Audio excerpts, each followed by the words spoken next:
Marcel Pagnol est un écrivain, dramaturge, cinéaste et producteur français, né le 28 février 1895, à Aubagne, dans les Bouches-du-Rhône.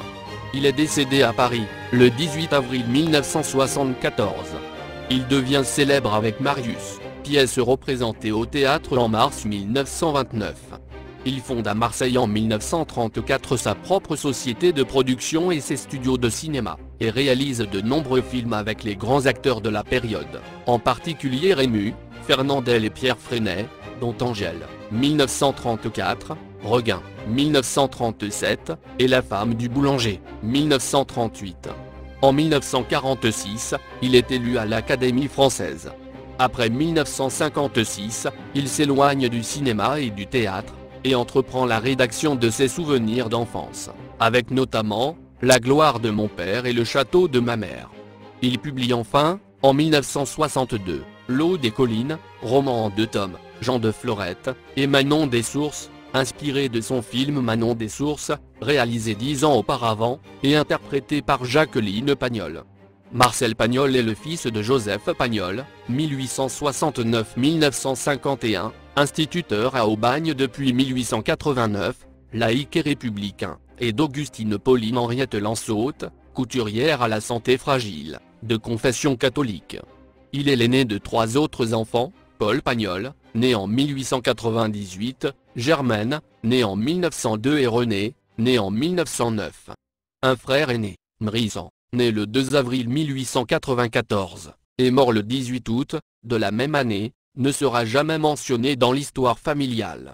Marcel Pagnol écrira en incipit de La gloire de mon père, « Je suis né dans la ville d'Aubagne, sous le Garlaban, couronné de chèvres, au temps des derniers chevriers. Il naît dans un appartement du 3e étage d'un immeuble bourgeois, dont ses parents étaient locataires, au 163 cours Barthélemy. Sa famille paternelle est originaire de Romano, ses ancêtres ayant quitté l'Espagne au XVe siècle, pour s'installer dans le midi de la France.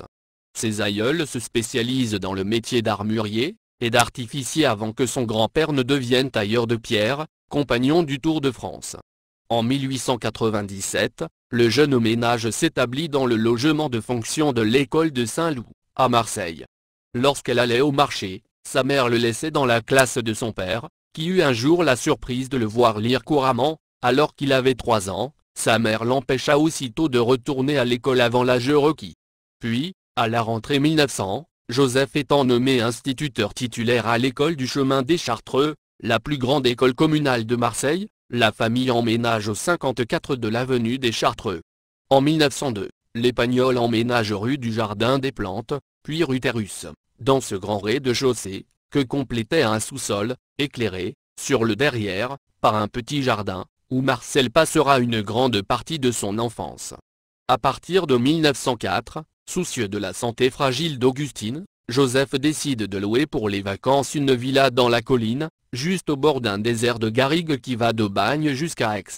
Cette bastide neuve, située à la sortie du village de La Treille, à la périphérie de Marseille, et ces collines constitueront ce paradis de l'enfance heureuse où se déroulent les plus beaux épisodes de ses fameux souvenirs d'enfance. Reçu second à l'examen des bourses, il entre au lycée en 1905, où il poursuit de brillantes études, malgré une vie de demi-pensionnaire mouvementée, qu'il racontera dans les 2 derniers tomes de souvenirs, Le temps des secrets, Le temps des amours. C'est là qu'il commence à écrire des poèmes qui paraîtront à partir de 1910, dans la revue Massilia. Il a pour condisciple l'élève Coder, 13 ans, cancre d'avenir, puisqu'il fera fortune dans l'industrie du matériel roulant, qui le prend sous son aile, et Albert Cohen avec qui il se lie d'amitié. Il n'a que 15 ans lorsqu'il perd sa mère, avec qui il entretenait une relation fusionnelle. L'âge d'Augustine, c'était le mien, parce que ma mère, c'était moi, et je pensais, dans mon enfance, que nous étions nés le même jour. Un coup de froid ayant aggravé sa fragilité pulmonaire, Augustine meurt des suites d'une congestion le 16 juin 1910, à l'âge de 36 ans. Elle sera inhumée au cimetière marseillais de Saint-Pierre, puis à La Treille. Joseph s'installe alors avec ses enfants au 4e étage du 117 cours Lieutot. Il se remarie le 30 juillet 1912, avec Madeleine Julien, veuve qu'il avait engagée pour s'occuper du ménage et qui n'a que 8 ans de plus que Marcel. Ce dernier l'accepte très mal, au point de se brouiller avec son père. En 1913, à 18 ans, il obtient son baccalauréat de philosophie avec mention assez bien, et commence ses études de lettres à l'université d'Aix-en-Provence. Le 10 février 1914, il fonde, avec quelques copains de Cagnes, la revue littéraire Fortunio, qui deviendra ensuite Les Cahiers du Sud, dans laquelle il publie quelques poèmes et son premier roman, Le mariage de Peluque. Puis, la Première Guerre mondiale éclatant, il est mobilisé au 163e régiment d'infanterie de Nice. Il est réformé en janvier 1915 pour faiblesse de constitution. Son ami Lily des Bellons, de son vrai nom, David Magnan, sera tué au front, en juillet 1918. Le 2 mars 1916, il épouse Simone Collin. En novembre de la même année, il obtient sa licence de lettres et littérature vivante, anglais. Nommé répétiteur d'anglais, il enseignera successivement au collège de Digne, Tarascon, Pamiers-sur-Ariège, et Aix-en-Provence, avant d'être promu professeur adjoint au lycée Saint-Charles, à Marseille, de 1920 à 1922. Durant cette dernière année, il écrit 2 drames en vers, Catulle, puis, en collaboration avec Arnaud Charles-Brun, Ulysse chez les Phéaciens. Nommé surveillant d'externe puis professeur adjoint au lycée Condorcet de Paris, il y enseigne l'anglais jusqu'en 1927, et il décide de prendre congé de l'éducation nationale pour cause de littérature. Dès son arrivée dans la capitale en 1922, Pagnol a la chance d'y retrouver Paul Nivois, ancien directeur de l'hebdomadaire marseillais Spectator, devenu rédacteur à Comdia, seul quotidien français des lettres et des arts. Grâce à son amitié, Pagnol pénètre le milieu des jeunes écrivains et du théâtre moderne, commence à douter de l'intérêt de ces tragédies grecques et romaines, se risque à signer en 1924, sous le pseudonyme de Castro, un vaudeville composé avec Nivois, Tonton, où Joseph veut rester pur, qui à son grand étonnement remporte un petit succès au théâtre des variétés, ce qui encourage les 2 novices à persister et écrire leur première pièce de théâtre, Les Marchands de Gloire. Représentée en 1925 au théâtre de la Madeleine, cette brillante satire du patriotisme est cependant boudée par le public, de même que sa deuxième pièce, Jazz, donnée en 1926 au théâtre des Arts. Mais Topaz, satire des larrivismes jouée au théâtre des variétés en 1928, connaît un grand succès, plus de 800 représentations à Paris. La nostalgie de Marseille qu'il éprouve à Paris l'incite à écrire une pièce marseillaise, son entourage l'en dissuade aussitôt. Mais en 1926, ayant vu jouer à Bruxelles Le mariage de Mademoiselle Belmans, il comprend qu'une œuvre locale, mais profondément sincère et authentique peut parfois prendre place dans le patrimoine littéraire d'un pays, et plaire dans le monde entier. Et c'est ainsi que le 9 mars 1929, Marius, pièce en 4 actes et 6 tableaux, est créé au Théâtre de Paris avec Rému dans le rôle de César. C'est le triomphe universel pour les 2 Provençaux exilés qui, tout en s'apportant mutuellement, la gloire et la célébrité, se lieront à vie d'une amitié, aussi orageuse que sincère. Séparé de Simone Collin depuis 1926, il rencontre la jeune danseuse anglaise, Kitty Murphy. De leur union naît Jacques Pagnol, en 1930, qui deviendra son assistant après la guerre, puis caméraman pour France 3 à Marseille. L'année 1929 est décisive pour sa carrière, il assiste à Londres à la projection d'un des premiers films parlants, Broadway Melody, et en est si bouleversé, qu'il décide de se consacrer au cinéma parlant. Plus tard, devenu réalisateur, il aimera rappeler que c'est en 1895, l'année de sa naissance, qu'Auguste et Louis Lumière avaient projeté pour la première fois en public, à quelques kilomètres d'Aubagne, des photos animées sur un écran, l'arrivée d'un train en gare de La Ciotat.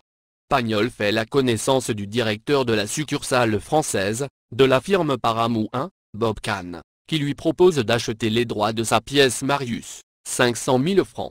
Pagnol refuse, mais accepte de se contenter d'un simple pourcentage, sur les recettes à condition que le film soit tourné avec tous les comédiens de la troupe théâtrale, Rému bien sûr mais aussi Pierre Freinet dans le rôle de Marius, Fernand Charpin dans celui de Panis et tous les autres, et sous sa direction. Kahn, qui voulait imposer les vedettes en contrat avec sa firme, finit par accepter au début de 1931, mais exige un réalisateur américain. Ce sera Alexander Korda, hongrois émigré aux États-Unis où il a conquis Hollywood, Il se fixera ensuite en Angleterre où, naturalisé, il fera une brillante carrière. Sorti le 10 octobre 1931, Marius est l'un des premiers films à succès du cinéma parlant français. Les recettes sont colossales, y compris à l'étranger. Pressé par le public d'en écrire la suite, Fanny, pièce en 3 actes et 4 tableaux, est créée sur scène en décembre 1931 au Théâtre de Paris. C'est le deuxième volet de ce qui deviendra la célèbre trilogie marseillaise, dont l'action se passe dans l'ambiance légendaire du bar de la Marine, sur le vieux port de Marseille. L'adaptation cinématographique, réalisée par Marc Allégret, sort le 2 novembre 1932. Le 28 juillet 1932, son frère Paul, le dernier chevrier des collines d'Aloche, qu'il va souvent visiter dans les collines où ils ont passé leur enfance, meurt à l'âge de 34 ans. Souffrant du grand mal épileptique, il s'éteint à l'hôpital de Courtrai, Belgique, après une opération de la dernière chance effectuée par le professeur Émile-Eugène Lauer. Il est inhumé dans le caveau de la famille Pagnol, au petit cimetière de la Treille. Devant le succès de Marius, la Paramount a fait l'acquisition début 1932, sans son accord, des droits d'adaptation de sa pièce Topaz, confiée au réalisateur Louis Gasnier, avec comme interprète Louis Jouvet. Pagnol réussit à participer au tournage, mais s'estime dépossédé de son œuvre. Il tournera plus tard lui-même 2 autres versions de Topaz en 1936 avec Alexandre Arnaudy, et en 1950 avec Fernandel. Désormais devenu très riche, il décide de devenir producteur, et fonde au printemps 1932 à Paris sa propre société de production. Il installe ses studios à Boulogne-Billancourt, au bord de la Seine, et à Marseille, en plein cœur du célèbre quartier du Prado. En 1934, il achète, dans les collines au-dessus du village de la Treille, où enfant, il passait ses vacances, un domaine de 24 hectares, plus tard agrandi à 40, dans l'idée d'en faire son Hollywood provençal. Il y tourne désormais lui-même ses films. Son premier film en tant que réalisateur est Le gendre de Monsieur Poirier en 1933, suivi de Geoffroy en 1933, d'Angèle en 1934, de Merlus et de Cigalon en 1935, de César en 1936, de Regain en 1937, de La femme du boulanger en 1938. En 1932, il rencontre aussi Jean Giono, qui l'incite à s'intéresser au cinéma, et dont il adaptera 4 œuvres, pour Geoffroy, d'après Geoffroy de la Mossan, Angèle, d'après un de Beaumugne, Regain, La femme du boulanger, d'après un passage de Jean Lebleu. Il fait jouer les plus grands acteurs français de l'époque Rému, Pierre Freinet, Fernandel, amis avec qui il joue à la pétanque entre 2 scènes. Il vit désormais avec Orane de Mazis, qui incarnait tous les soirs le personnage de Fanny dans Marius et Fanny. Ils ont un fils en 1933, Jean-Pierre Burgard, car Pagnol ne le reconnaît pas. Puis, en 1936, Yvonne Pouperon, sa nouvelle collaboratrice des bureaux de la rue Fortuin I à Paris, met au monde une fille, Francine Pagnol. C'est l'année où il fonde la revue Les Cahiers du film, avant de diriger sa propre maison d'édition en 1937. En 1941, pour réaliser son ambition de construire, sous le ciel de Provence, la cité du cinéma, il fait, sans l'avoir vue, l'acquisition du château de la Busine avec quelques hectares de prairies au bord du canal. C'est en visitant son domaine 8 jours plus tard, qu'il reconnaît l'affreux château, celui de la peur de ma mère, le château de ma mère. Sa mère s'était évanouie lorsque la famille traversait clandestinement la propriété pour rejoindre la Bastide Neuve. Un garde les avait surpris et leur avait fait faire demi-tour. Mais la Seconde Guerre mondiale fait rage, Pagnol doit interrompre ses tournages et vendre ses studios à la Gaumont, tout en restant directeur de production. Ceci lui permet de se dérober aux pressions d'Alfred Greven, président de la Continental, société de production française à capitaux allemands, qui veut lui faire réaliser du cinéma de propagande nazie. C'est donc en tant que directeur de production des films Marcel Pagnol qu'il produit, en novembre-décembre 1941, le documentaire français « Vous avez la mémoire courte, réquisitoire contre le communisme et apologie du maréchal Pétain », commandé par le secrétariat général à l'information et à la propagande du régime de Vichy. Son dernier film tourné pendant la guerre, La prière aux étoiles, reste inachevé, et pour garder la maîtrise de son œuvre, Pagnol détruit la pellicule du film. Le divorce d'avec Simone Collin à peine prononcé, Marcel vit avec l'actrice Josette Day, rencontrée en janvier 1939. Leur liaison ne dure que le temps de leur refuge en zone libre, jusqu'à la fin de la guerre. Bien que très lié à Oran de Mazis, puis à Josette Day, Pagnol n'a été marié ni à l'une ni à l'autre et 3 enfants lui sont nés hors mariage, Jacques, Jean-Pierre et Francine. Sa propre mère, Augustine, a accouché d'un premier enfant moins de 4 mois après son mariage. Cela explique sans doute que le thème de l'enfant naturel soit une constante de son œuvre. Il acquiert en 1942 le domaine de l'Étoile, à La Gaude, où il réemploie le personnel de ses studios, comme ouvrier horticole pour la culture d'Illet, afin de leur éviter le service du travail obligatoire en Allemagne. Cette reconversion spectaculaire inspire à Rému la boutade suivante: si Marcel devient fleuriste, alors moi, je n'ai plus qu'à aller vendre des rascasses.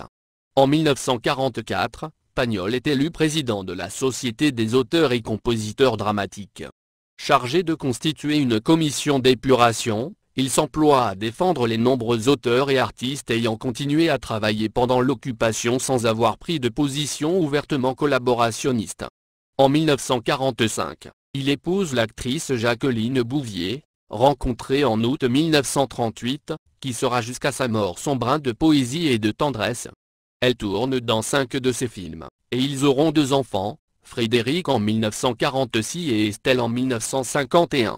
Âgé de 51 ans, il est, avec Paul Claudel, Maurice Garçon, Charles de Chambrin, Jules Romain, et Henri Mondor, l'une des 6 personnes élues le 4 avril 1946 à l'Académie française lors de la 2e élection groupée de cette année visant à combler les très nombreuses places vacantes laissées par la période de l'occupation. Il y remplace Maurice Donnet au 25e fauteuil et devient le premier cinéaste reçu sous la coupole. Il est reçu le 27 mars 1947 par Jérôme Tarot, à ce fauteuil qu'occupa jadis Prosper Mérimée. La brutale disparition, en septembre 1946, de son ami Rému est pour lui une douloureuse épreuve. On ne peut pas faire un discours sur la tombe d'un père, d'un frère ou d'un fils. Tu étais pour moi les 3 à la fois, je ne parlerai pas sur ta tombe. En 1948, il tourne, avec Tino Rossi, La Belle Meunière, premier film français en couleur réalisé en France par des Français avec un procédé français, le Rouxcolor, procédé utilisant l'optique au lieu de la chimie, mis au point par 2 Français, les frères Roux. C'est un échec retentissant et une perte financière de 50 millions de francs pour Pagnol. En 1950, il écrit le scénario d'une version modernisée de la nouvelle de Maupassant, Le Rosier de Madame Husson, avec Bourvil, acteur alors débutant, dans le rôle d'Isidore. Le film, mis en scène par Jean Boyer, très mal accueilli par la critique, connaît cependant un succès commercial. Pagnol prend sa vraie revanche 2 ans plus tard, en 1951, avec la 3e version de Topaz, au générique, Fernandel, Topaz, Larquet, Tamise, sa femme Jacqueline, Ernestine Muche, moins un grand succès unanimement salué par la critique. Nous avons eu le phénomène Rému, il existe aussi un phénomène Fernandel, écrit Jean-Jacques Gaultier, dans Le Figaro. En 1951, il s'installe à Monte-Carlo dans une somptueuse villa du XIXe siècle en bord de mer, la Lestra, auprès de son admirateur et ami le prince Régnier III de Monaco. En 1954, à la mort de sa fille Estelle, âgée de 2 ans, il fuit l'endroit pour revenir à Paris dans un hôtel particulier au square de l'avenue du Bois, sur l'avenue Foch, se rapprochant de ses bureaux de la rue Fortuin-I. Toujours en 1951, Pagnol achève le scénario de Manon des Sources. Brouillé avec Fernandel, il choisit Rélis pour le rôle du Golin. Henri Poupon, le Papet, Raymond Pellegrin, l'instituteur, et Jacqueline Pagnol, Manon, font partie de la distribution. Le film, qu'il tourne à La Treille, sort en janvier 1953 avec un accueil mitigé. Toujours très actif dans le domaine du cinéma, il signe la même année l'adaptation et les dialogues du vaudeville Carnaval, mis en scène par Henri Verneuil, et se lance dans ce qui sera sa dernière œuvre pour le cinéma, Les Lettres de Montmoulin. Pagnol traduit en langue parlée 3 contes d'Alphonse Daudet, Le secret de Maître Cornille, L'élixir du révérend Père Gaucher, tourné à l'abbaye Saint-Michel de Frigolet, avec Rélis dans le rôle titre, et les 3 messes basses. En 1955, à 60 ans, il préside le jury du 8e Festival du film de Cannes.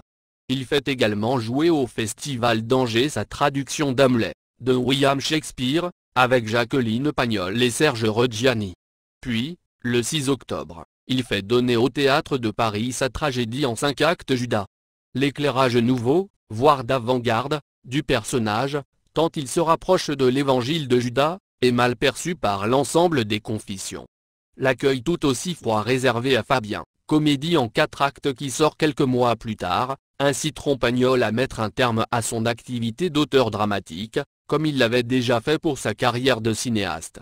En 1957, il commence la rédaction de ses souvenirs d'enfance avec La gloire de mon père, premier tome qui connaît un immense succès, plus de 50 000 exemplaires vendus en un mois, dû, entre autres, à la façon dont Pagnol décrit les personnes qui lui sont chères dans le petit monde provençal qui l'entoure, et à la vivacité de ses souvenirs, embellis par le temps et l'imagination.